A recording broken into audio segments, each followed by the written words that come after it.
We always use the example of the horizon is the goal that we are pursuing. We actually never get to the horizon. The horizon keeps changing, just like our lives keep progressing. This is Wealth Smarts, where you will gain the financial capabilities and confidence to achieve the goals that matter to you. Now, here are your hosts, Matt and Richard. This is the first part of our series on the Wealth Builder Scorecard. And what we're going to do is we're going to go question by question and kind of talk about each of the different answers and give support and kind of, guidance if people are confused where they stand, and also look behind our thinking of this and how it contributes to the Wealth Builder Scorecard. So, Richard, what is the first question of the Wealth Builder Scorecard? I think it's a great question, because in order to be a real wealth builder, you need to have a plan. But it can't just be any kind of a plan. There's a CFP study, a Financial Planning Canada study that was done, just asking people if they have a financial plan. And, about 2/3 of the people said, or just over 50% of the people said, yeah, I've got a financial plan. But when queried further, they just said the plan is in their head. Well, that's not a plan, okay? Not at all. So I would say that a financial plan has to have 6 different areas. So the question that we ask is, does your financial plan cover all 6 areas, including financial management, insurance and risk management, investment planning, retirement planning, tax planning, and estate planning and legal aspects? Now, I know what everyone's going to think immediately. Oh my gosh, I didn't know that a financial plan covered that many areas. Well, a comprehensive financial plan really does. And I think that's so important because we need to see the whole picture. We love using the analogy of a puzzle, right? Like if there's pieces all over the place, how are you going to see what the puzzle actually looks like? And the same is with your financial life. If there's pieces all over the place, it's entirely impossible to see how the puzzle's pieces form together to see that whole picture and what your whole financial life looks like. Well, and Matt, I like puzzles. I don't get enough time to do them, unfortunately. But if I'm taken out by like sickness or something, if I got the flu or a cold or whatever, I'll sit down and do a puzzle or two, right? And the nice thing about doing a puzzle using a methodology is you get it done a lot quicker and you get a better result. If I don't have any methodology at all, I'm going to be there for days and days and days. But what I like to do first with a puzzle is I take that box and I look at what the end picture looks like. So I have a vision. I have a goal for what that should look like. And everything that I do is directed towards fulfilling that picture, right? So that's a good analogy to life. And then what I do is I find all the edge pieces, right?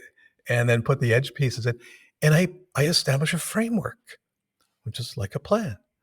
And then rather than go willy-nilly just putting pieces in all over the place, I look for recognizable parts of that picture. And I focus on pulling the pieces together to maybe put together a head or an interesting arrangement of flowers or a particular landscape feature. You can And tell then which once puzzles he's been working on. and then once I have those key features put in, like key parts of a financial plan, 6 different areas of financial plan, everything else fits in so easily and so quickly without bending all the pieces out of shape, right? Mhm. So let's go back to that question. Does your financial plan cover all 6 areas, including financial management, insurance and risk management, investment planning, retirement planning, tax planning, and estate planning, and all legal aspects? Now, here are some of the available options in our Wealth Builder Scorecard. The first option, I have no written financial plan. I don't see the point. Well, Richard, what are your thoughts? that's half of Canadians. Actually, if you count the people who say I've got a financial plan, but it's in my head, which isn't a plan, I would say 2/3 of Canadians fall into that category. I have no written financial plan. Maybe they don't see the point, but maybe they've just never gotten around to it. Maybe they've never had the right help. Maybe they are absolutely floored by the prospect of having like a 1,000-page thesis on their financial plan, which is the opposite of what we want to be doing. We don't Mhm. want to complexify a financial plan. We want to simplify, right? Yeah. Well said. Now, the second option is I don't have a formal plan, but I'd like to. And often in this zone, people see the importance of a financial plan, but often they are frustrated or just overwhelmed by the complexities. They don't know how all the puzzle pieces fit together, and they don't often know where to start. And that's where we really love working with people in giving them the guidance forward to start their financial plan, to start moving forward in their financial life. Richard, any thoughts? You know, my friend Wes and I, we used to get together at the community park and try to play tennis. It was horrible. It was ugly. Like we had no idea what we were doing. And then we had a teacher in high school, Mr. McCormack, who had quite, I think it was he did quite well in the tennis field. And he taught us the basics. And he didn't quite take us by the hand, but he said, class, come on. We're going to start with a few basics. Basic number one, this is how you hold your racket. Okay. And then working us through a basic forehand. And this is how you do a backhand, which was nowhere near what we thought it was.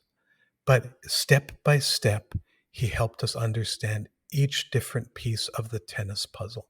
So we had the right guide. And Mhm. that's applied in so many areas of our life, hasn't it? Having the right guide. It really has. Now, one solution to this problem, what we've been doing for our clients lately, it's called the complete financial picture, where it's basically we pull together all the pieces of their financial plan and coordinate it for them, and so that they could get organized in all the areas of their financial life. So that is one thing that we should be doing. We need to organize and pull all the pieces together to know what it looks like first, and then we could start moving forward. Yeah, absolutely. One other option of this question is I have a financial plan right now and I see no need to improve on it. Oh boy, you nailed it the other day when you said, there's things that we know, there's things that we don't know. Like I know a lot of different areas of financial planning and portfolio management, things like that. But I don't know brain surgery. But I know that I don't know that. Okay. And if we go through life and there's things where we we know that we don't know that, that's fine. But if there's things that we don't know and just pretend that they don't exist, that's a problem. Okay. So we need to be open to potential areas of tweaking what we already know. Mhm. Because honestly, 80% more, there's a huge part of our lives where we don't know what we don't know. And I think this is a nice natural transition into our fourth answer to the question of having a comprehensive plan. I have a financial plan, but I'm always looking for ways to improve on it. This is a growth mindset, right? This is where you fully acknowledge that most of the knowledge that's out there that can transform your life is in the realm of things that you didn't know that you didn't know that, right? Yeah, I You would know? agree with that. But what I would also say to that is like we always use the example of, hey, the horizon is the goal Yep. that we are pursuing, but we actually never get to the horizon. The horizon keeps changing. Just like our lives keep progressing, our plans always need to be updated because, of course, investment growth, life circumstances, all those different things happen, right? And it needs to be kept up to date. So, this is really an acknowledgement of like, okay, I'm walking on a trail to a beautiful viewpoint. We have markers along the way, check-ins to keep us on track. And then eventually the goal is to get to that viewpoint, Yep. right? But then the viewpoint doesn't stop there because we all know once you see one viewpoint, you have to go visit all the other ones. So, our goals change and it's important to continuously factor that in as well. Absolutely. Yeah. Yeah. So with that, I think that's the first question of the Wealth Builder Scorecard. But Matt, it's important, I think, at this point to just acknowledge a potential obstacle that can happen here. And that is that There's a lot of really great advisors that we can engage in in our complete financial picture, in our comprehensive financial plan. Sometimes you can get a player that steps in and may tell you that, oh, you don't need that comprehensive financial plan. Like, I got a solution for you. So it's at this point where we actually have to be aware of a potential obstacle that can come into the way, it could come in the way of and block your progress in establishing a complete financial picture, which is essential. In general, in our industry, certified financial planners, qualified financial advisors, you can help you here, qualified people on your strategic advice team, they're going to do a great job for you. Okay. Once in a while, you can get nefarious actors that are stepping in who will try to tell you that a complete financial plan is not necessary because they happen to have an all-in-one solution for you. And it can sometimes take the form of a financial product, of a certain idea. And you need to be aware. Okay. And I'll give you an example. A friend of mine years ago, we were both involved in the insurance industry, and he was managing an agency, and he tried to bring in comprehensive financial planning in the 1980s when it was in its infancy. This was in the days of Lotus 123 spreadsheets. But he had a pure intent of trying to do what we're doing here, of trying to provide what we're providing to clients in the early infancy of the financial planning profession. And he was fired for trying to do that, because what it did is it took people off track of the objective of that organization, which was to sell a cash value whole life insurance policy as the be all end all solution in what you're trying to do. Now, the same thing might happen in somebody who might say, well, you don't need all of that because I've got this offshore investment idea that you might want, that, we want to talk about as being the solution to all of your problems, or it might be some other financial scheme.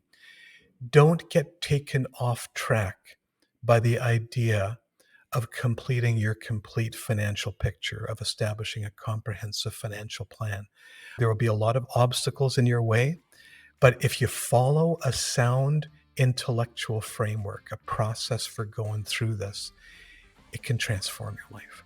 So with that tangent, I would now invite everyone to go take your Wealth Builder Scorecard and see where you score. Great idea. Thank you for listening to today's episode of Wealth Smarts. Wealth Smarts is a joint production between Wealth Smart Incorporated and Lions Den Media.